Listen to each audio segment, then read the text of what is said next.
আসসালামু আলাইকুম রহমতুল্লাহ। হ্যালো বন্ধুরা, কেমন আছেন সবাই? অনলাইন স্কুলের পক্ষ থেকে আমি ওবায়দুল্লাহ আপনাদেরকে স্বাগতম জানাচ্ছি আরেকটি নতুন টিউটোরিয়ালে। আজকে আমরা মাইক্রোসফট অফিস এক্সেলের স্মার্ট আর্ট নিয়ে কিভাবে কাজ করা যায় সেই বিষয়টি নিয়েই আলোচনা করব। তো চলুন শুরু করা যাক। আমি মাইক্রোসফট অফিস এক্সেলটা ওপেন করে রেখেছি। আমাদের গত টিউটোরিয়ালটাই এইটার উপরে ছিল, শেপসের উপরে। তো আমরা এইটাকে পাশাপাশি রাখছি। একটু ছোট করে দিই।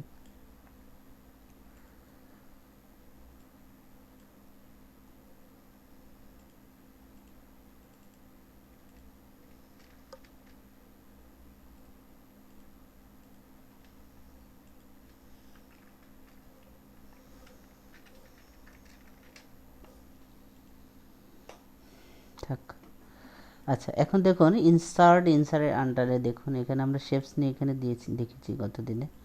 আজকে আমরা স্মার্ট আর্ট নিয়ে কাজ করব। তো স্মার্ট আর্টে ক্লিক করার পরে আপনার এখানে কিছু লিস্ট আসবে, আপনি কোন স্মার্ট আর্ট চাচ্ছেন। এইভাবে দেখুন প্রতিটার আন্ডারে একটি না অনেকগুলো করে দেওয়া আছে, স্মার্ট আর্ট দেওয়া আছে। এটা লিস্ট আইটেমে, প্রসেস আইটেমে।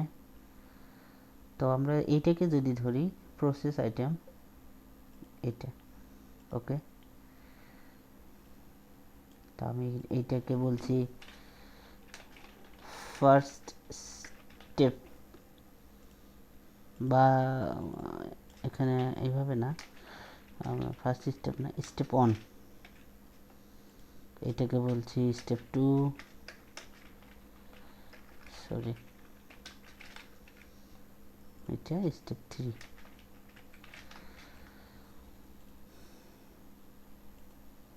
তো এটা এই লিস্ট যে আছে এইগুলোকে আমরা নিজেরা ডিজাইন করতে হবে। দেখুন এখানে ডিজাইন আছে, ফরম্যাট আছে।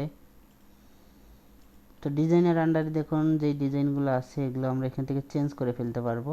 এই যে একটা একটা 2 এইভাবে, বা এই যে দেখুন স্টেপ 1 2 3। ঠিক আছে, অনেকগুলো অপশন আছে। স্টেপ 1 2 3 দেখুন আরও ডিজাইন আছে। এটা কি এখান থেকে আমরা চেঞ্জ করতে পারবো। এই যে এটাকে ক্লোজ করে দিচ্ছি। এখানে আমরা তো এখানেই পাচ্ছি এই করতে। পরে এই যে এটা হাইট, এখান থেকে আমরা করতে পারবো, চেঞ্জ করে দিতে পারবো। আচ্ছা, তো আমরা এটা পরে দেখছি। এখানে দেখুন অনেকগুলো অপশন আছে। তো আমি এটাকে একটু নিচে নামিয়ে নিয়ে আসি, সুবিধা হবে। এখন দেখি, এই যে দেখুন অনেকগুলো অপশন, স্টেপ 1 2 3 এইদিকে আছে, এইদিকে আছে, এইদিকে আছে 2 আর 1 3 যোগ বিয়োগে যদি আপনি এরকম দেখাতে চান তো আপনি দেখাতে পারেন, এইভাবে দেখতে পারেন। যা উপরে 1 নিচে 2, এখানে রেজাল্ট আসবে 3। যদি আপনি এরকম কোনো চার্ট দেখাতে চান এখানে আপনি স্টেপ 1 2 3 দেখানো যাবে। এটা শুধু স্টেপ 1 এবং 2, এইদিকে এটা লেফট সাইড, এটা রাইট সাইড, এইভাবে যদি বোঝাতে চাই তখন এটা ইউজ করতে পারবো। এরপরে দেখুন স্টেপ 1 2 3 আরও যদি দেয় আরও আসবে। এখানে আছে এগুলো, যে স্টেপ 1 2 3 দেখুন। এটা যদি দেই এখানে কিন্তু আমরা এই যে দেখছেন পিকচার আইকন আছে, এখানে ক্লিক করলেই কিন্তু পিকচার দিতে পারবেন। এখানে অপশনও চেয়ে নেবে। দেখুন আপনি এখান থেকে পিকচার দিতে পারেন। এরপরে আমরা আরও ডিজাইন দেখব, দেখি আরও কী কী আছে, বেশিগুলো জানা দরকার। এইখানে আছে আরও অপশন আছে, দেখুন এটা তো আমরা দেখলাম, এখানে আছে। আচ্ছা, এখান থেকে মোর স্মার্ট আর্ট স্টাইল দেখি। এগুলো দেখুন খুবই সুন্দর, অ্যাট্রাকটিভ, মানুষ পছন্দ করবে এমন কিছু ডিজাইন। এগুলো রেডিমেড করা, আপনি চাইলেই শুধু অ্যাপ্লাই করা যাবে। তো আমার কাছে এইটা পছন্দ হয়েছে। দেখি এগুলো একটু দেখে নিই সবগুলো। এগুলোও সুন্দর, খারাপ না। তো এইটাকে পছন্দ হয়েছে, দেখি এটা ওকে। আরও কি আছে, চেঞ্জ কালার, তো এখান থেকে কালার চেঞ্জ করা যাবে। দেখুন এই যে ব্ল্যাঙ্ক, এটা সাদা কালো।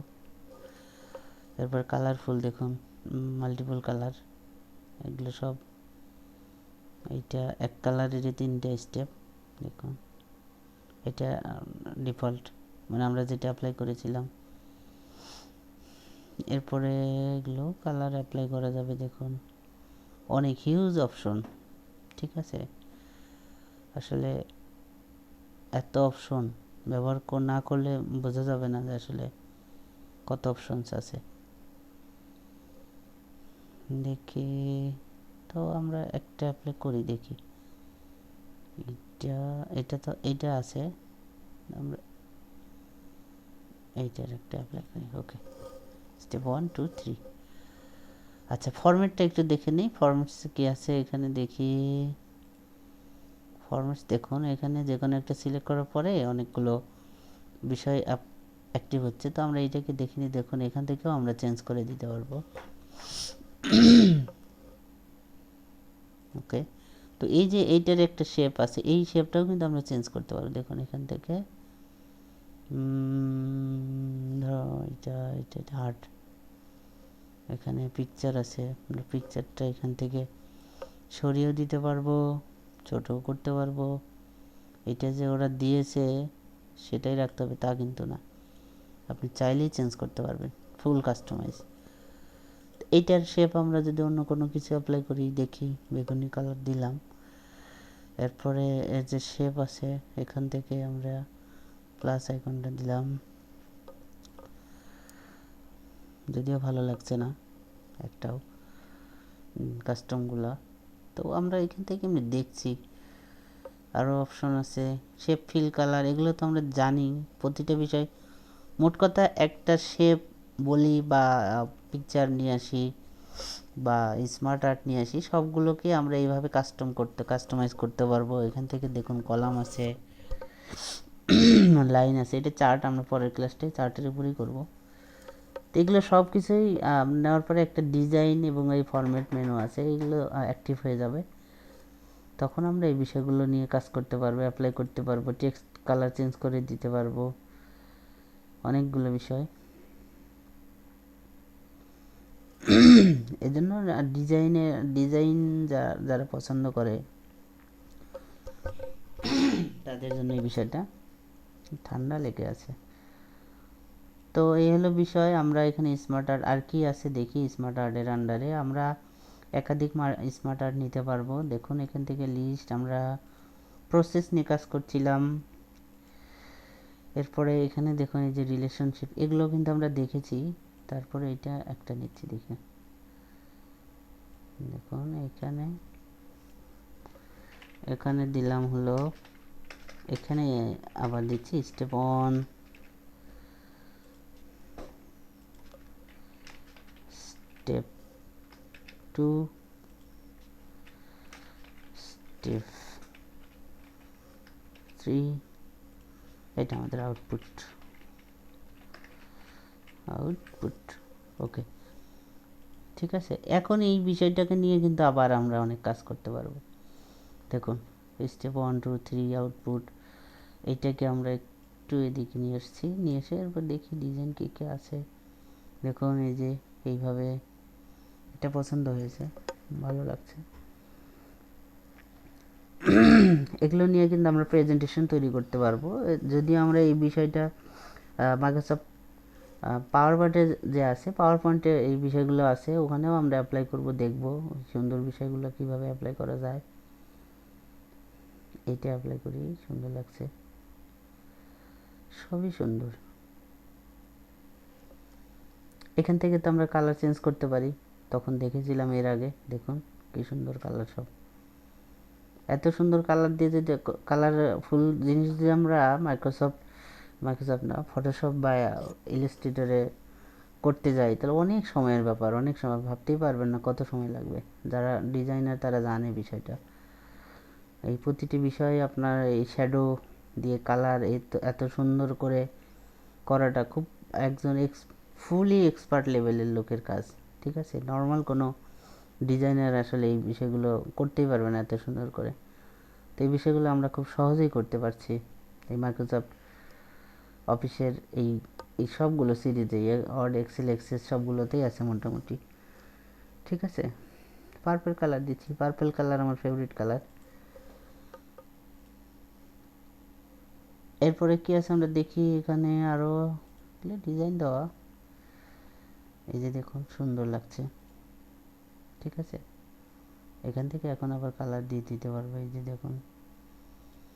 তো এই যে স্মার্ট আর্ট এগুলো কিন্তু লাগবে, আপনারা দেখবেন এখানে পিরামিডের মতো দেখুন, এই যে সিরিজ, এখানেও সেমভাবে আমরা করতে পারবো। আচ্ছা, এখন এখানে আরেকটা বিষয়, এখানে 3টে অপশন আছে, বারবার 3টে নিয়েই কাজ করছি। এখানে যদি আমার 4টি দরকার হয় তখন কি করব?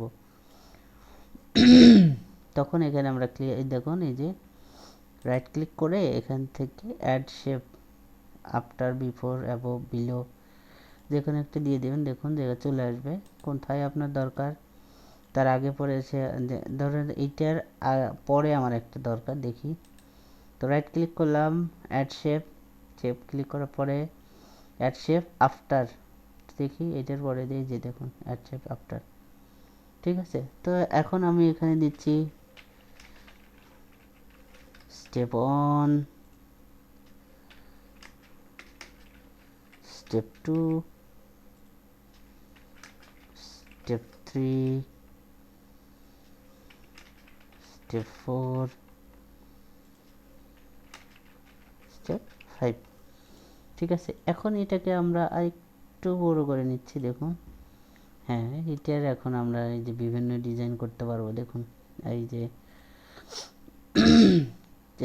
এটা শেপটা চেঞ্জ করতে পারবো, পিরামিডের এই যে স্টেপগুলো এইভাবে এটাও অ্যাপ্লাই করতে পারি, কোনো সমস্যা নেই। দেখুন এখানে স্টাইল কিন্তু চেঞ্জ হয়ে যাবে, আমি যখন যেইটা সিলেক্ট করছি, এটা সিলেক্ট করার সাথে সাথে এর কিন্তু কিছু এই যে 3D মোড, তারপরে এই যে বেস্ট ম্যাচ ফর ডকুমেন্ট, এই যে বিষয়গুলো এগুলো কিন্তু অ্যাক্টিভ হয়ে যাচ্ছে। তো আমি এটা অ্যাপ্লাই করার সাথে সাথে দেখুন এখানেও কিন্তু এই যে 3D মোডে এই বিষয়গুলো অ্যাক্টিভ। ঠিক আছে, তো এই হলো বিষয়। আরও এখান থেকে কালারও সাথে সাথে অ্যাক্টিভ, মানে আমরা যেটা সিলেক্ট করতেছি সেটার সাথে সাথে এগুলো কিন্তু কালারটাও চলে আসছে। তো অনেক মজার বিষয়, সহজ বিষয়, সুন্দর বিষয়। আপনার প্রেজেন্টেশনকে বা আপনার এই এক্সেলকে সুন্দর করার জন্য, ওয়ার্ড, এক্সেল, এক্সেস যাই বলি, সেগুলো সুন্দর করার জন্য কিন্তু এই বিষয়গুলো খুবই জরুরি একটা বিষয়। ঠিক আছে, তো আজকে এই পর্যন্তই। ধন্যবাদ সবাইকে, আল্লাহ হাফিজ।